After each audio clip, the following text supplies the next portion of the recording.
नमस्कार दोस्तों, उम्मीद है कि आप अपने घरों में सुरक्षित हैं, साफ सफाई और सोशल डिस्टेंसिंग मेंटेन कर रहे हैं। वैसे हम एक ऐसे विषय पर बात करना चाहते हैं जो कहीं ना कहीं लॉकडाउन से ही रिलेटेड है। जी हाँ, हम बात करना चाहते हैं साइबर सिक्योरिटी की।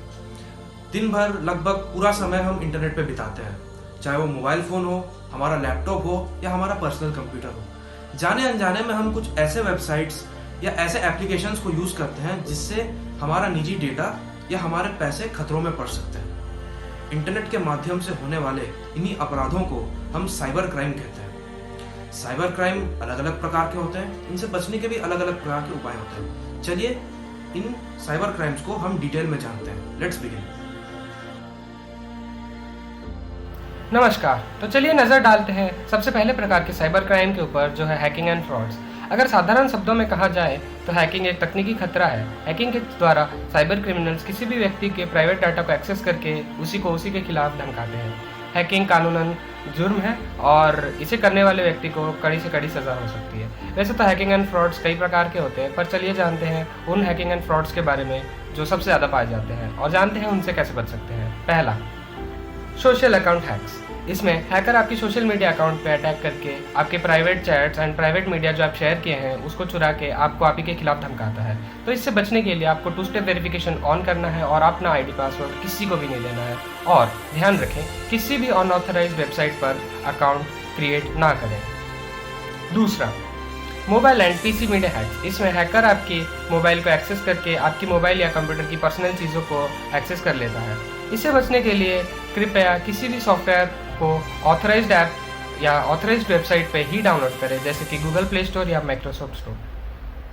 तीसरा, credit card and Paytm wallet hacks. ये सबसे ज़रूरी चीज़ है जिसको आपको सबसे ज़्यादा ध्यान देना है, क्योंकि ये बहुत बढ़ गया है। इससे हैकर आपके पेटीएम वॉलेट या आपके बैंक अकाउंट से पैसा गायब कर सकता है। इससे बचने के लिए आपको अपना कार्ड नंबर या सीवीवी नंबर किसी से भी शेयर नहीं करना है और अपना बैंक डिटेल्स किसी को भी नहीं देना है। अगर आपको किसी भी प्रकार बैंक से कॉल आए तो ध्यान दें, फ्रॉड हो सकता है।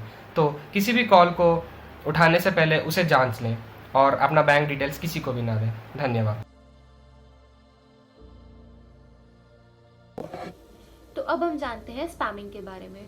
आज इंटरनेट के दौर पे स्पैमिंग काफी ही सामान्य हो चुका है। स्पैमिंग कई तरीके से किया जा सकता है, जैसे कि पहला, ईमेल द्वारा।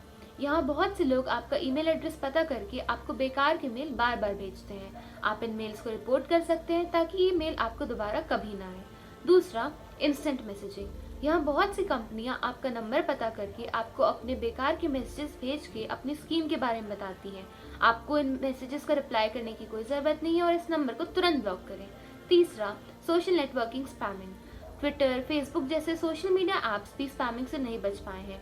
यहाँ पे आई किसी भी खबर पर आंख बंद करके भरोसा नहीं करना चाहिए।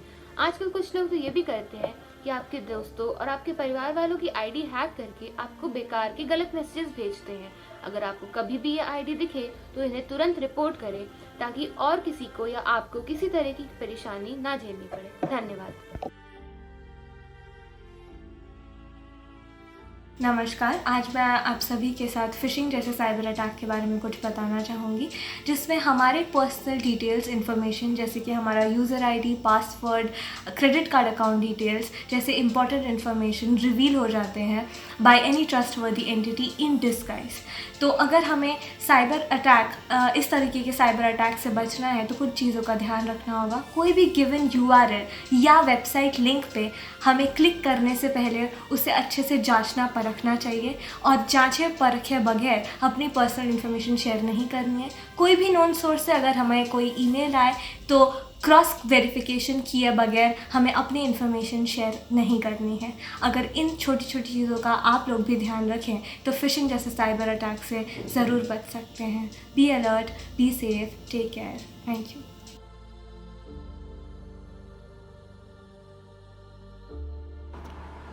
साइबर क्रिमिनल्स आजकल एडवर्टीजमेंट के द्वारा हमारे कंप्यूटर सिस्टम में घुसने की कोशिश कर रहे हैं। ये एडवर्टीजमेंट इतना सही और अट्रैक्टिव लगता है कि हम बिना जाने समझे इस पर क्लिक कर देते हैं और हैकर्स के द्वारा दिए गए कोड्स को डाउनलोड कर लेते हैं। ये कोड्स को डाउनलोड करने में उतना ही समय लगता है जितना कि एक पेज को लोड होने में। तो सवाल ये आता है कि हम इससे कैसे बचें। तो इससे बचने का एक ही उपाय कि हम सावधान रहें। कई एडवर्टीजमेंट ऐसे आते हैं जिस पे ये मैसेज आता है कि आप उनके 100 कस्टमर हैं और आपको प्राइस मिलने वाला है। सो ये सब चीज़ से दूरी बनाए रखें और ये सब चीज़ में ना पड़ें। After knowing all these facts, we come to the conclusion that in order to avoid this situation and or in order to avoid getting trapped in this situation, we have only one solution, that is our awareness and precautions. Thank you. Stay home and stay safe. Cyber stalking. Stalking means कि किसी को follow करना या उन पर नजर रखना, and cyber stalking means कि किसी को इंटरनेट या अन्य इलेक्ट्रॉनिक मीडियम के द्वारा फॉलो करना और उन्हें परेशान करना। यह 3 प्रकार से किए जाते हैं। पहला, कैटफिशिंग यानी कि फेक आईडी बनाकर उनसे दोस्ती करना। सेकंड, सोशल मीडिया के चेक इन्स को फॉलो करना। एंड थर्ड, गूगल मैप्स पर आपकी मूवमेंट्स को मॉनिटर करना। इन्हें रोकने के लिए हम कुछ सॉल्यूशंस का यूज कर सकते हैं, जैसे कि पहला, अपने पर्सनल इंफॉर्मेशन को सोशल मीडिया पे अपलोड करने से बचें। सेकंड, अपने पासवर्ड को रेगुलरली चेंज करते रहें। एंड थर्ड, फेक ईमेल्स और फ्रॉड से बचें। अगर इंटरनेट के माध्यम से कोई किसी को तंग करता है तो उसे साइबर बुलिंग माना जाता है। साइबर बुलिंग के बहुत प्रकार है, उनमें से कुछ प्रकार आज मैं आप सबको बताने वाली हूँ। डॉक्सिंग, जिसमें किसी के पर्सनल इंफॉर्मेशन को उसके बिना सहमति के पास किया जाता है। ट्रिकरी, जिसमें विक्टिम का भरोसा जीत कर किसी थर्ड पार्टी को यूज करके उसको पास किया जाता है। मैस्करेडिंग, जिसमें फेक अकाउंट क्रिएट करके विक्टिम को बुली किया जाता है।